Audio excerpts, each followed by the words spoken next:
morning. We're mic'd now. Thank you, everybody, so much for being here this morning. We want to start off with what Stacy communicated at our first gathering, that we'd like to begin this time and every time by acknowledging that the land threatened by these pipelines has been stolen once before from the indigenous peoples of those areas, that it is indigenous land that we stand on here today, and that it is indigenous peoples who started and lead the pipelines resistance movement. We have gathered again to ask Governor Northam to uphold his oath to, quote, do no harm, to protect our Commonwealth, and by his own admission, listen to the science on these issues. Today we bring attention to the specific ways pipelines impact women in the spirit of solidarity with tomorrow's International Women's Day and the women's strike that will be held in Richmond. Distribution pipelines disproportionately affect women. When introduced into a community, the predominantly male-staffed work camps statistically bring increased rates of assault, drugs, and sex trafficking in their staging locations and surrounding communities. Also specific to women is the severity of the physical effects of climate change. So we wanted to share some of that information with y'all today. What some of the specific effects of climate change are, and I understand, Barb, you might have some stuff to speak about for that too. I want to also start off with the letter that we would be delivering to Northam.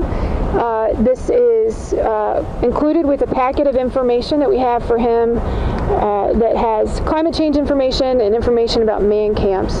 There is a separate letter for for Attorney General Herring, and everyone is welcome to read those and sign those, and we will deliver these after we give some comments.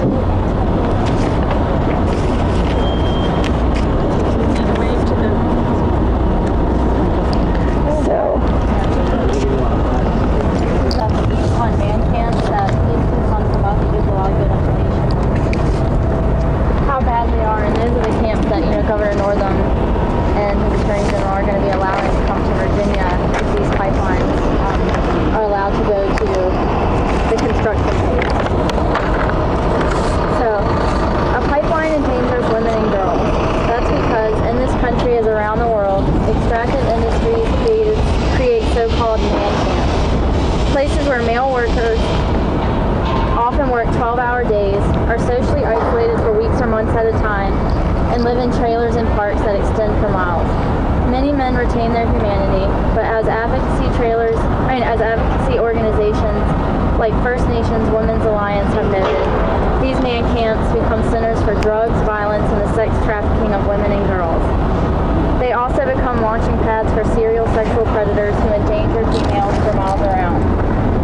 In North Dakota, the man camps created during the back-end oil industry boom drastically increased the levels of violent crime perpetrated against women and girls, and particularly Native women and girls. Studies conducted during the peak of the oil boom from 2010 to 2013 showed that the number of reported domestic violence incidents and sexual assaults increased by hundreds, flooding and overwhelming service providers. Victim advocates from the Mandan, Hidatsa, and Arikara Nation, a native nation that became ground zero for the increase in violent crimes that accompanied the boom, have reported a doubling and in some instances a tripling in the number of calls that victim service providers receive for domestic violence, sexual assault, and sex trafficking. The Principal Deputy Director of the Department of Justice's Office on Violence Against Women stated in 2014, local and tribal victim service providers have been overwhelmed with the increase in domestic violence and sexual assault victims coming forward and needing help. And again, that was from a piece written on man camps. And that's the exact type of situation that's headed our way if Northam doesn't, use his powers to stop the pipelines. So would you want to read some excerpts from the Herring letter?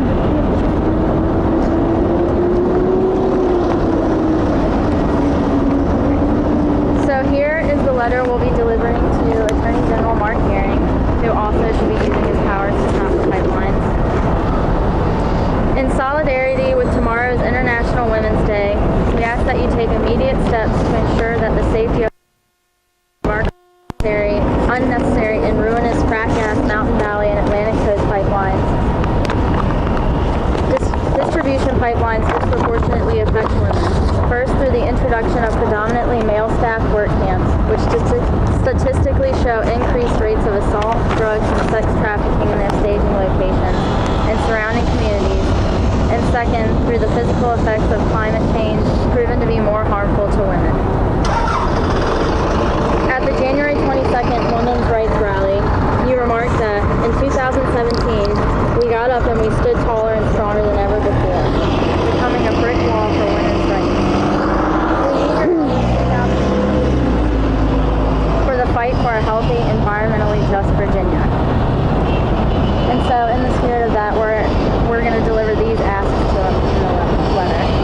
1. Declare that the DEQ did not prove reasonable assurance that waterways would not be impacted and send the certifications back for reconsideration. 2. Reinstate the State Water Control Board's ability to have input on the certification process for the Atlantic Coast Pipeline, not as a reaction to the Department of Environmental Quality's final say, but as the appointed citizen board that is legally tasked with this review. Public input over the new plan's impacts on the water certification process should be included, as supported by public statements from the board at the December hearing. You legally represent both agencies and can intervene so that they comply with existing processes. 3.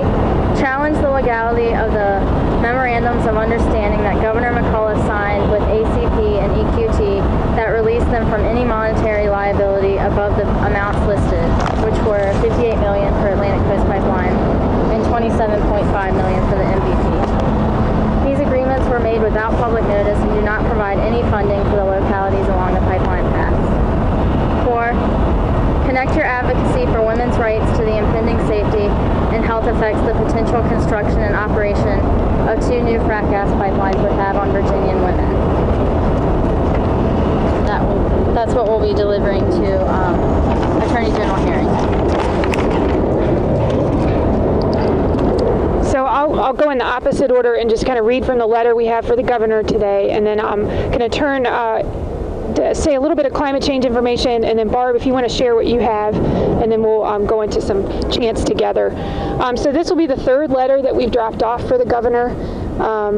Stacy and I have received some written responses that appear to be stock letters that Matt Strickler is sending. Stacy's received it twice. So today we're asking the governor, in solidarity with tomorrow's International Women's Day, we ask you take immediate steps to ensure the safety of our Commonwealth, the health and welfare of our population, and to prevent the construction of the unnecessary and ruinous fracked gas Mountain Valley and Atlantic Coast pipelines. Some of the information is similar to the Herring letter, and we remind him that the MVP and ACP would introduce over 1,000 miles of sediment dumps and herbicides into waterways, miles of mountaintop removal, eminent domain abuse, which is happening right now, loss of tourism revenue, and pollution-emitting compressor stations into our Commonwealth. Governor Northam, in your inaugural address, you pledged to, quote, resolve together to refrain from any effort to curtail a woman's constitutional right to make her own decisions about her health. The MVP and ACP will infringe on the safety and rights of the women of Virginia and on their ability to avoid unnecessary accelerations from the effects of climate change. In our letter to the governor, we also have the same packet we're sending to Herring, which is information on man camps and the effects of climate change on women. We're asking him to, 1, immediately halt the felling of trees along the paths of the MVP and ACP, to 2, reinstate the State Water Control Board's ability to have input on the certification process, 3, to rescind the memorandums of agreement that McAuliffe signed with ACP and EQT that were most recently discovered to be even worse than the ones signed with North Carolina, that there is no liability in there. And 4, to match his opposition to offshore drilling to other examples of ruinous fossil fuel projects like the fracked gas Mountain Valley and Atlantic Coast pipelines, that those inland are as valuable as those on the coast. We also ask that he sever his relationship with Dominion Energy, who's been pulling all these strings the whole time. So I just have a couple statements about climate change and women, and then Barb has some information she'd like to share, and then we'll kind of do some group work together. Can you hold that for 1 second?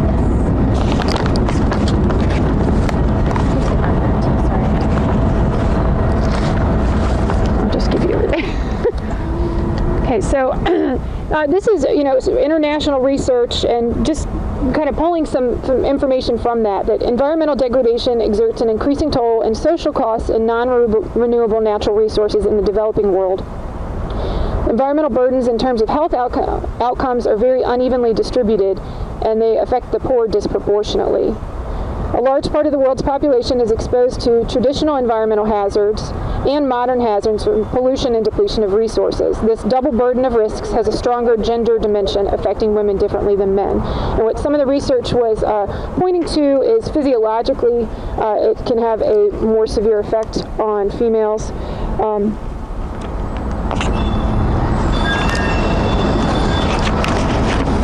There is different gender susceptibility to pollutants like pesticides and heavy metals. So you've got the range from pesticides or herbicides being introduced into our water system, or heavy metals that are a result of coal ash wastewater leaching into our groundwater.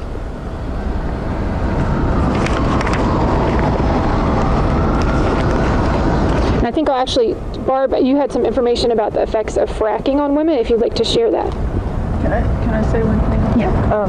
Dr. Smythes of the State Water Control Board meeting also said that the disruption of the stream banks was going to release heavy metals as well as other contaminants into the stream. So all the blasting they're doing is going to be unearthing shit, basically, that is settled on the banks. I have two things to share today. One, if possible.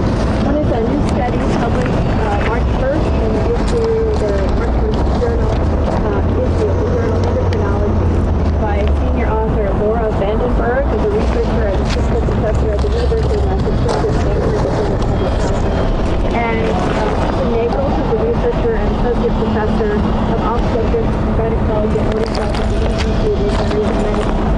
They found that low levels of oil and gas production chemicals cause abnormal mammary gland and cancerous lesions in female mice, which may seem distant for humans, but actually using mice as a research tool shows many generations of what can happen. What they discovered is that even pregnant mice, the fetus was affected, and even though the cancerous lesions didn't show up when they were infants, it showed up when they became pubescent.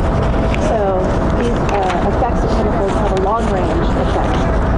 The study is the first to examine the potential impact of chemicals used in unconventional oil and gas extraction.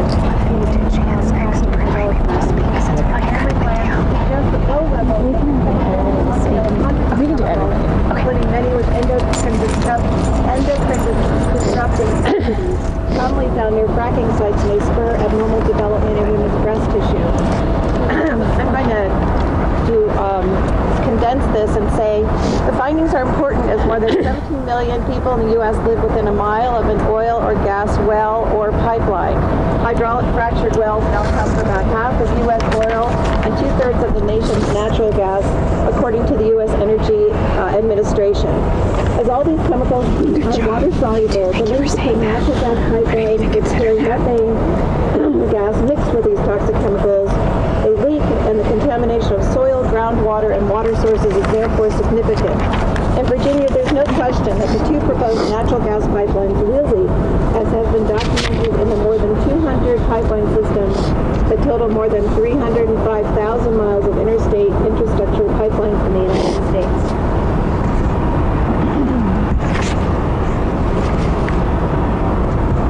About 63% of all natural gas pipelines in the U.S. cannot be properly inspected because the pipelines are either too old or they twist and turn, reported by MSNBC. In Virginia, industry dumped over 206 million pounds of toxic chemicals into waterways by the Environmental American Research and Policy Center. This report ranked which states are polluting the U.S. waterways the most. The top 10, starting with the highest amount of toxic releases, are Indiana, Texas, Louisiana, Alabama, Virginia, Nebraska, Pennsylvania, Georgia, North Carolina, and Ohio. Our governor, the Department of Environmental Quality, and the State Water Control Board are all charged with protecting the quality of Virginia's water and therefore the health and safety of our citizens. Thank you, Barb. And oh, you have more. I'm sorry. Well, I just brought an article that documents the 24 women who lost their lives. Most of them were assassinated protecting their land around the world just in 2017 alone. So I was hoping to read their names, but we'll just share this another time. No, you can go for it. I'm sorry. I didn't mean to interrupt you. Oh, are you sure? Yes, please. Okay. All right. So please forgive any mispronunciations. Emil Sun Manyoma, Colombia. Shaifa Garda, Iraq. Ruth Alicia Lopez Gusano, Colombia.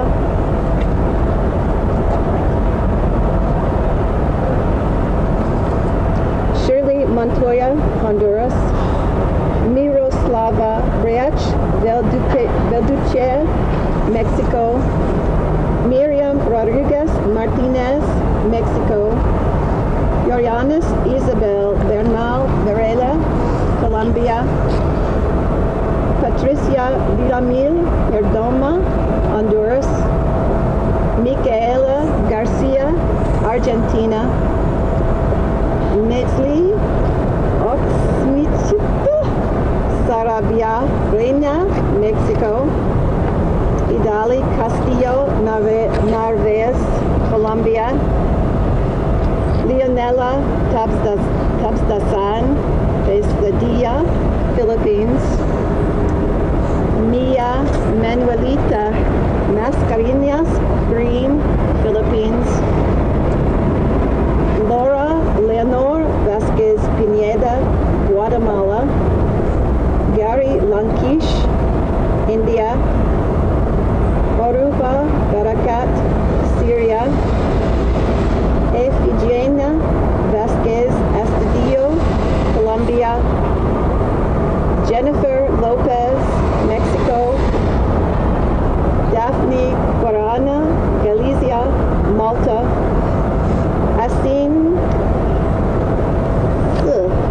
Turkey. Jane Julia de Oliveira, Brazil.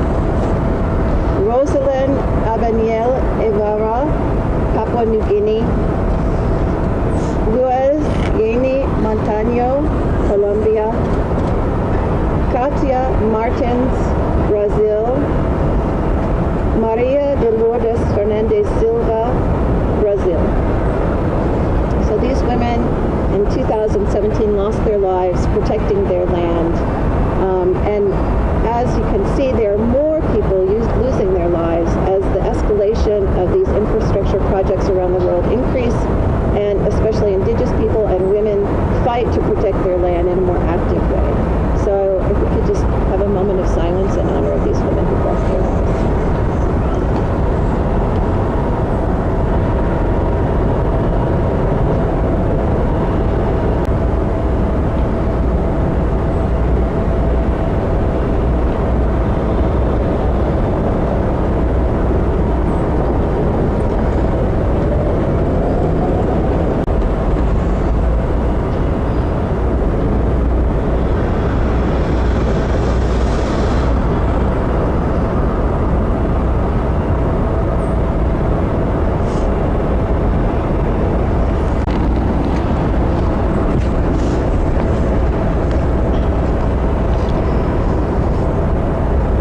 Peoples of, 30-some counties, maybe more, from Giles to Nelson to Augusta to Nottoway to Buckingham. These people are being sacrificed for the greed of the fossil fuel industry that is determined to get every drop out of the ground. And I stand with everybody here today against this monstrosity.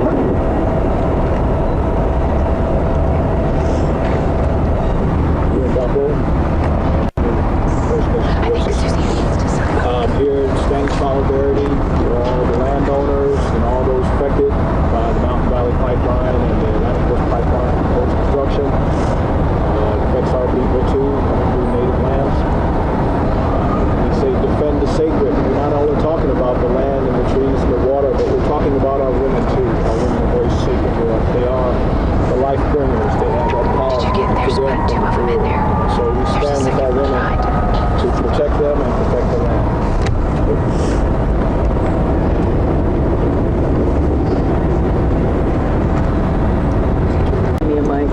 I'm pissed off. We're not going away. If anything, we're going to recruit more and more resistors, and we shall win. I agree with everything that's been said before this. Most people who know me, my name is Dan. I'm with the Chesapeake Climate Action Network and the Pecan Action Fund. And like I said, we're not going to go away until the pipelines are stopped. They're causing terrible harm to our environment, to our communities, and to our waterways. And that's just an injustice that the people will not abide.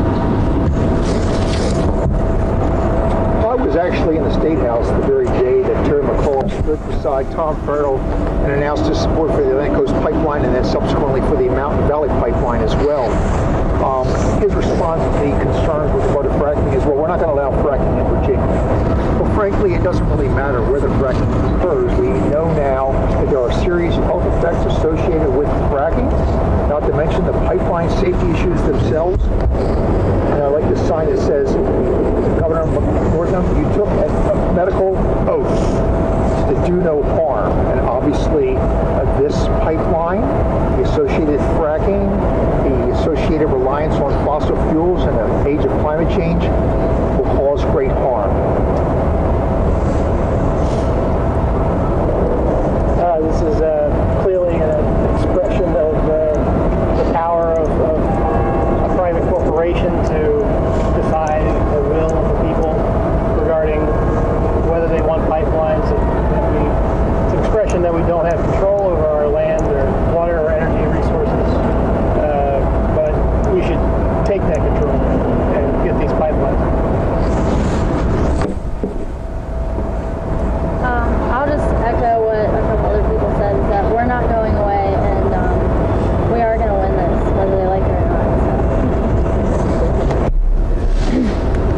So. I agree with what everybody is saying. It's really important that we're all here together today, and I appreciate everybody being out here. The fight is far from over, so might be the time to stop being so polite and yelling even louder, is what I'm hoping. Yeah. And speaking of yelling, we're going to do a couple chants now. I just wanted to say one thing on part of it before. Yeah. I just wanted to share briefly. When I attended the UN Permanent Forum on Indigenous Issues last April, the daughter of Shirley Montoya from Honduras spoke to the assembly there, and her message was really moving. And she said, "I'm not going to grieve my mother. We've lost one fighter for our land, but now her voice will spread throughout hundreds of thousands of people." So in the memory of Shirley Montoya and her daughter, I ask that we all engage more and more people to come and speak to these issues. Right on. Thank you, Barb. Stacy, would you like to lead us off on some chants? All right, so the first one is our, done it a lot. Do we want these pipelines? No fracking way. Do we want these pipelines? No fracking way! Do we want these pipelines? No fracking way! Do we want these pipelines? No fracking way! Do we want these pipelines? No fracking way! Do we want these pipelines? No fracking way! Do we want these pipelines? No fracking way! Okay. The next one we'll do is water is life. Water is life! Water is life! Water is life! Water is life! Water is life! Water is life! Water is life! Water is life! Water is life! Water is life! Water is life! Water is life! Water is life! Water is life! Water is life! Water is life! Water is life! That's where he's hanging out. Yeah. Okay. Why this one? Yeah. Yes. I think so. Yes. All right, so our next one in spirit, in solidarity with all the women fighting this. People over profit, women over pipelines. People over profit, women over pipelines. People over profit, women over pipelines. People over profit, women over pipelines. People over profit, women over pipelines. And, sorry. So the next one, hey, hey, ho, ho, these pipelines have got to go.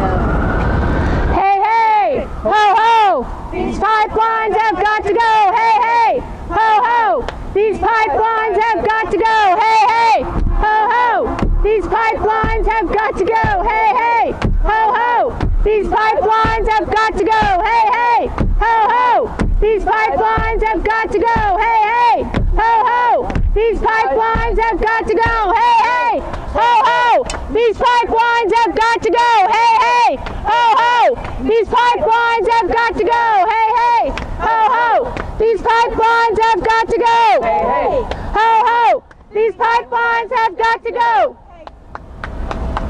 One person pulled down. Come off it! Don't sell our state for profit!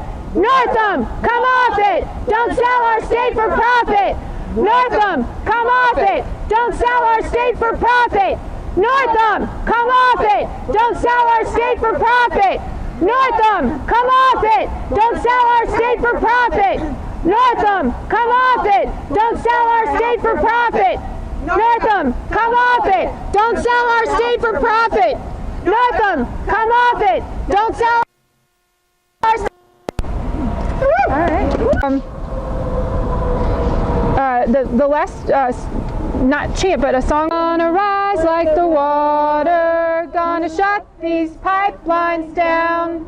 I hear the voices of my great-granddaughter singing climate justice now. People gonna rise like the water, gonna shut these pipelines down.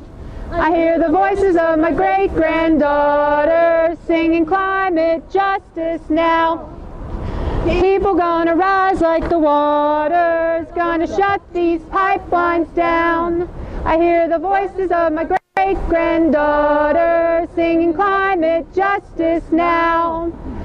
People gonna rise, gonna shut these pipelines down. I hear the voices of my great-granddaughter singing climate justice now. Once more. People gonna rise like the waters, gonna shut these pipelines down. I hear the voices of my great-granddaughter singing climate justice now.